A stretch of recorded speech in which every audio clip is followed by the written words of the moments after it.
Train দুর্ঘটনা, শেষ হয়নি উদ্ধার কাজ, ভয়াবহ শিডিউল বিপর্যয়, গাজীপুরে তেলবাহী ট্রেন ও যাত্রীবাহী টাঙ্গাইল কমিউটার ট্রেনের সংঘর্ষের ঘটনায় রাতভর চলেছে অভিযান। ২৪ ঘণ্টা পার হলেও শেষ হয়নি উদ্ধার কাজ। এতে চরম শিডিউল বিপর্যয়ে পড়েছে ট্রেন। কাঙ্ক্ষিত ট্রেনের আশায় ঘণ্টার পর ঘণ্টা স্টেশনে অপেক্ষা করছেন যাত্রীরা। জানা গেছে, গতকাল শুক্রবার ৩ মে বিকেল ৪টার দিকে উদ্ধার কার্যক্রম শুরু হয়। আজ শনিবার ৪ মে সকাল ১১টায় শেষ খবর পাওয়া পর্যন্ত কাজ চলছে। ভোর ৬টায় কমলাপুর স্টেশন থেকে রাজশাহীর ধূমকেতু এক্সপ্রেস ট্রেন ছেড়ে যাওয়ার কথা থাকলেও সকাল ৮টা পর্যন্ত ট্রেন কোনো প্ল্যাটফর্ম থেকে ছেড়ে যাবে। কোথায় আসবে সেটি দেওয়া হয়নি। ফলে এই ট্রেনটি কখন ছাড়বে জানেন না যাত্রীরা। ৪ নং প্ল্যাটফর্ম থেকে ভোর সোয়া ৬টায় কক্সবাজার এক্সপ্রেসের ছেড়ে যাওয়ার কথা থাকলেও সেটি কখন ছেড়ে যাবে তা বলতে পারছেন না কেউ। এখন পর্যন্ত ট্রেনটি প্ল্যাটফর্মে আসতে পারেনি। সকাল পৌনে ৭টায় চিলাহাটি এক্সপ্রেস ট্রেনটি এখান থেকে ছেড়ে যাওয়ার কথা থাকলেও বলা হচ্ছে ট্রেনটি সকাল ৯টায় ছেড়ে যাবে।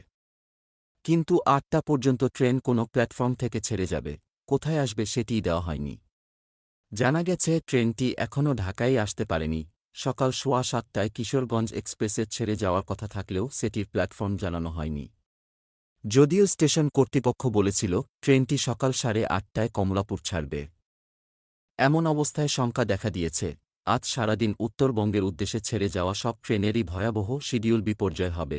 রেলওয়ে সূত্রে জানা গেছে, গতকাল সকাল ১০টা ৫০ মিনিটে এই সংঘর্ষের ঘটনার পর জয়দেবপুর স্টেশন দিয়ে ঢাকার সঙ্গে উত্তর-পশ্চিম রেললাইনে ট্রেন চলাচল প্রায় ২.৫ ঘণ্টা বন্ধ থাকে। বিকেলে রিলিফ ট্রেন ঘটনাস্থলে পৌঁছার পর উদ্ধার তৎপরতা শুরু হয়। এ ঘটনায় দুটি ট্রেনের ৯টি বগি লাইনচ্যুত ও ৪ জন আহত হন। এছাড়া টাঙ্গাইল কমিউটার ট্রেনের পেছনের অংশের অক্ষত বগিগুলো বিকল্প ইঞ্জিনের মাধ্যমে দুর্ঘটনাস্থল থেকে সরিয়ে ফেলা হয়। রাতভর উদ্ধার অভিযানে তেলবাহী ওয়াগনের লাইনচ্যুত ৫টি বগির মধ্যে ৩টি অপসারণ করে পাশের স্টেশনে সরিয়ে নেওয়া হয়েছে।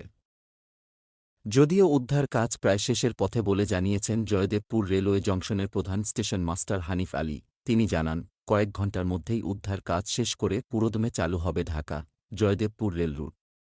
এক লাইনে চলাচলের জন্য দুর্ঘটনার পর থেকে ঢাকা উত্তরবঙ্গে যাতায়াতকারী সকল ট্রেন বিলম্বে যাতায়াত করছে। এই ঘটনা তদন্তে জেলা প্রশাসন ও রেলওয়ে কর্তৃপক্ষ আলাদা ৩টি তদন্ত কমিটি গঠন করেছে। বরখাস্ত করা হয়েছে রেলওয়ের ৩ জন কর্মচারীকে। উল্লেখ্য, শুক্রবার সকালে টাঙ্গাইল থেকে একটি কমিউটার ট্রেন ঢাকায় ফিরছিল। পথে জয়দেবপুর জংশনে পৌঁছালে একই লাইনে ঢাকা থেকে আসা দাঁড়িয়ে থাকা তেলবাহী ট্রেনের সঙ্গে মুখোমুখি সংঘর্ষে দুমড়ে মুচড়ে যায় বগি। ঘটনাস্থল থেকে ২ লোকোমাস্টারসহ ৪ জনকে গুরুতর অবস্থায় উদ্ধার করে নেওয়া হয় হাসপাতালে। ২ রেলের ইঞ্জিনসহ ১১টি বগি লাইন থেকে বিচ্ছিন্ন হয়ে যায়। গোলাম মোস্তফা, ডেস্ক নিউজ, বিই নিউজ।